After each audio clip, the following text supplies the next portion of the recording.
இந்த பழனிமலை ஒரு 3 வருஷம் முன்னாடி பழனிமலைக்கு போனோம். எங்களுடைய மீட்டிங் அங்கே போகும்போது அந்த மலை மேலே ஒரு பாப்பா அந்த மணி ஆட்டிகிட்டு இருக்கான். இந்த மணியில் பார்த்தீங்கன்னா நாக்கு இல்லை, சத்தமே வரல. ஆனால் இதை வச்சு ஆட்டிக்கிட்டு குறி சொல்லிக்கிட்டு இருக்கான். கீழே ஒரு பக்கெட் வச்சுருக்கான், அதில் 100 ரூபா 200 ரூபா போடுறாங்க. அவன் பாப்பா முண்டாட்டி பாப்பாத்தி உட்காந்துட்டு 10,000 ரூபா ஆனவனு ஒரு கட்டு கட்டி சூட்கேஸில் அடிக்க வைக்கிறான். அரை மணி நேரத்தில் 40,000 ரூபா விழுது. எனக்கு நல்லா தெரியும் நாக்கு இல்லாத மணி அடிக்காதுன்னு.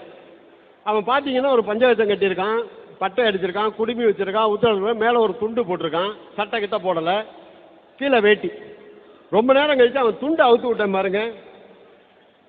இந்த மணி அவன் கமுக்கட்டில் கட்டிடுறான். இந்த மணியை வந்து இங்கே கமுக்கட்டில் கட்டிக்கிட்டான். இதை அடிக்கிறான். இதை துண்டுக்குள்ளே இதை ஆடிட்டு இருக்கு. நாம அவன் துண்டு அவுத்த உடனே இந்த மணியை பார்த்தாங்கல்ல மக்கள், அவங்க என்ன பண்ணாங்கன்னா அவனை போட்டு அடித்தாங்க. இந்த 100 ரூபா 200 ரூபா கொடுத்தவங்கலாம் 100 ரூபா 200 ரூபா கொடுத்தவங்களாம் அவனை போட்டு அடித்தாங்க. அப்போ என்ன அதுலேயே தெரியுதுன்னா நம்ம மக்கள் ஏதோ புரியாமல் செய்கிறாங்க. அவங்களுக்கு உண்மை என்னன்னு நம்ம சொன்னோன்னா அவங்க ஏற்றுக்கிறாங்க. அவங்க ஒன்றும் முரண்டு பிடிக்கிறவங்க கிடையாது. நாங்கள் இப்படியே தான் போவோம், இதையே தான் செய்வோன்னு முரண்டு பிடிக்கிற மக்கள் கிடையாது. அப்போ அவங்களுக்கு அதை விளக்கி நம்ம சொல்லும்போது வெறுமணி அடிக்காது, அவன் ஏதோ ஒரு வகையில் அவங்கள ஏமாத்துறான், ஏமாத்துறதுக்கு கடவுளை பயன்படுத்துகிறான் அப்படின்னு நம்ம சொல்லும்போது ஏற்றுக்கிறாங்க. இந்த சாமான்கள் எல்லாமே சாமியார்களை உதச்சி வாங்கிட்டு வந்தது தான். யார் யார் இந்த மக்களை வந்து ஏமாற்றிட்டு இருந்தாலும் அவங்களை உதச்சி வாங்கினது. ஒரு 16 வருஷம் முன்னாடி பிள்ளையார் பால் குடிக்கிறாருன்னா, அப்போ நாங்கள் கோயம்புத்தூரில் இருந்தோம். 1 லிட்டர் பால் 4 ரூபா, இன்னைக்கு 40 ரூபா விற்கிது. அப்போ இந்த மேஜிக் பாட்டிலு அமெரிக்காவிலேருந்து வந்தது. இந்த பாருங்க, இப்போ ஒரு பாட்டில் பால் இருக்குது, இந்த ஒரு பிளாஸ்டிக் பொம்மை இருக்குது, குடுறானா குடிப்பான்.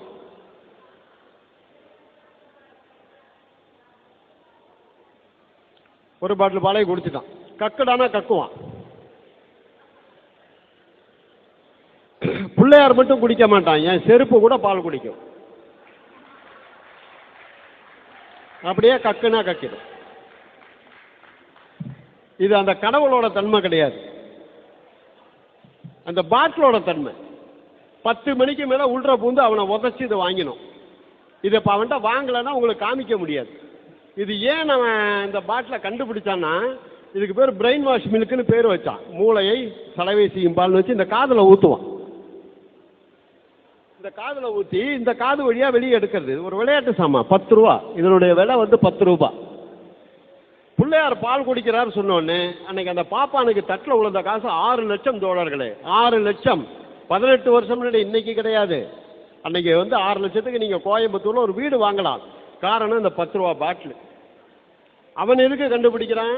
மேஜிஷியன் மேஜிக் பண்ணும், குழந்தைங்க விளையான்னு கண்டுபிடிக்கிறான். நம்ம பாப்பா என்ன சிந்தனை பண்ணுறான்னா, இதை வச்சு இந்த பக்தர்களை எப்படி ஏமாற்றலாம் அப்படின்னா. இப்போ அவன்கிட்ட உதச்சி வாங்கலைன்னா உங்களுக்கு காமிக்க முடியாது. பாட்டிலே கிடையாது, இது பாட்டிலே கிடையாது. இது உள்ளே இருக்கிறது பாலும் கிடையாது, அது ஒரு கெமிக்கல். 18 வருஷமா அப்படியே இருக்கு. நான் ஒன்று கேட்குறேன், இப்போ அந்த பாப்பானுக்கு தெரியுமா தெரியாதா இந்த பிள்ளையார் பால் குடிக்கல? இப்படி சாச்சா இது 2 லேயரு, அந்த கெமிக்கல் ஒரு பேப்பர் கணத்துக்கு இருக்கு. இப்படி சாய்க்கும் போது அந்த மூடியில் வந்து அந்த கெமிக்கல் ஊற்றிடுது. திரும்ப சாய்க்கும் போது அந்த மூடியிலேருந்து வெளியே வருது. இது பாமர மக்களுக்கு தெரியாது, பக்தர்களுக்கு தெரியாது. அந்த ஏமாத்தின பாப்பானுக்கு தெரியுமா தெரியாதா? தயவுசெய்து சிந்தனை பண்ணி பாருங்க. இதுதான் இந்த இளைஞருக்கு நோக்கம். அவன் செய்கிற பொய்யெல்லாம் கண்டுபிடிங்க, கண்டுபிடிச்சு இந்த மக்களுக்காக வாழுங்க, உழைங்க. நம்ம உழைப்பு இன்னைக்கு தந்தை பெரியார், அண்ணல் அம்பேத்கர், கார்ல் மார்க்ஸ் எல்லாம் இல்லைன்னா நம்ம எங்கெங்க ஒன்று சேர முடியும்? நம்ம இங்கே உட்காந்து பேசிக்கிட்டு இருப்போமா? அவங்க எவ்வளோ உழைப்பு. அம்பேத்கர் நினைச்சா லண்டன்லேயே ஒரு வேலை வாய்ப்பில் போய் உட்காந்துருக்க முடியாதா?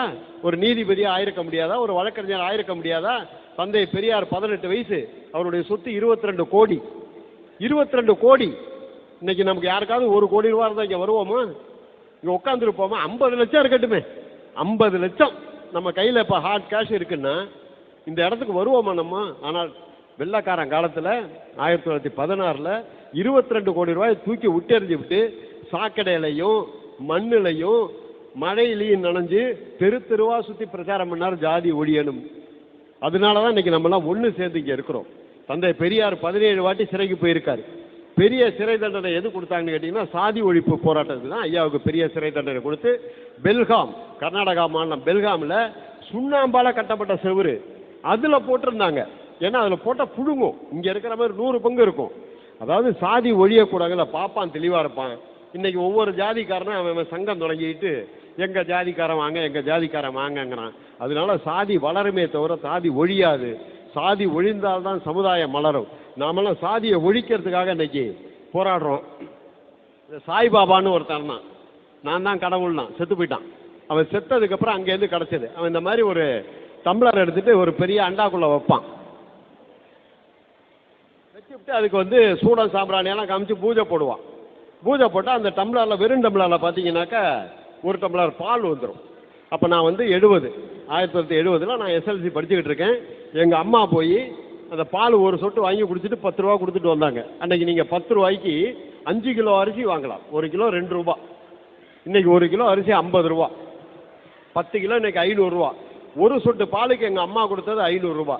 இந்த ஒரு டம்ளர் பாலை வரவழைச்சு அவன் அன்னைக்கே 7000 ரூபா 8000 ரூபாய்க்கு விற்றான். அன்னைக்கு 1 கிராம் தங்கம் 25 ரூபா. 200 ரூபா ஒரு பவுன். இன்னைக்கு 23,000 ரூபா. ஒரு பவுன் 200 ரூபான்னா 7000 ரூபாய்க்கு நீங்கள் 35 பவுன் வாங்கலாம். 35 பவுன் வாங்கலாம் இந்த ஒரு டம்ளர் பாலில். அவன் செத்ததுக்கப்புறம் எங்களுக்கு அந்த இது கிடச்சிது. அவன் இந்த என்ன பண்ணா, அந்த கோவலையை தூக்கி காமிக்கிறான். இதில் ஒன்றும் இல்லை, பார்த்து எங்களுக்கு காமிக்கிறான். அந்த வெச்ச வெறும் டம்ளரில் பார்த்தீங்கன்னா இப்போ ஒரு டம்ளர் பச்சை தண்ணி வந்திருக்கு. இதை பாலாக வரவழைக்கலாம், டீயாக வரவழைக்கலாம், காப்பியாக வரவழைக்கலாம், தண்ணியாக வரவழைக்கலாம், எதை வேணாலும் வரவழைக்கலாம். இதை மக்கள் புரிஞ்சுக்கல. அவர் பூஜை போட்டால தான் வந்தது, மந்திரத்தால் வந்ததுன்னா. மந்திரத்தால் ஒன்றும் வராது. இது பார்த்தீங்கன்னா உண்மையாக பார்த்தீங்கன்னா 2 டம்ளர். ஏற்கனவே ஒரு டம்ளரில் பாலை உள்ற வச்சுட்டான். ஏற்கனவே ஒரு டம்ளர் பாலை அதுக்குள்ள வச்சுட்டான். இந்த டம்ளரில் அடியில் ஓட்டை. இதை கொண்டு போய் மேலே வைக்கிறான். இந்த ஓட்டை வழியாக அந்த பால் மேலே ஏறுற வரைக்கும் அவன் சூடத்தை காமிக்கிறான். தேங்காய் பழம் எடுத்து பூஜை பண்ணுறான், மந்திரம் சொல்கிறான்.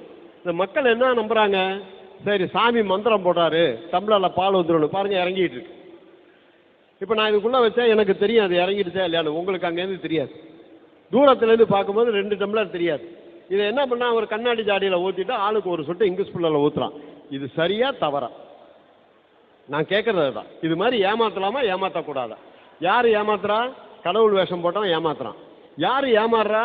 பக்தி உள்ளவன் ஏமாறுறான். கடவுளை நம்புறவன் ஏமாறுறான். எங்களை ஏமாத்தல, ஒரு முஸ்லீமை ஏமாத்தல, ஒரு கிறிஸ்டியனை ஏமாத்தல. தன் மதத்தை சார்ந்தவனை, தன்னை கடவுளா மதிக்கிறவனை, கடவுள்னு சொல்லப்பட்ட ஒருத்தன் 6 லட்சம் கோடி இன்னைக்கு பினாமி சொத்து வச்சிருக்க அந்த சாய்பாபா செய்யற வேலை இதுன்னு சொன்னா, இதை இப்ப யாரு சொல்லுவா?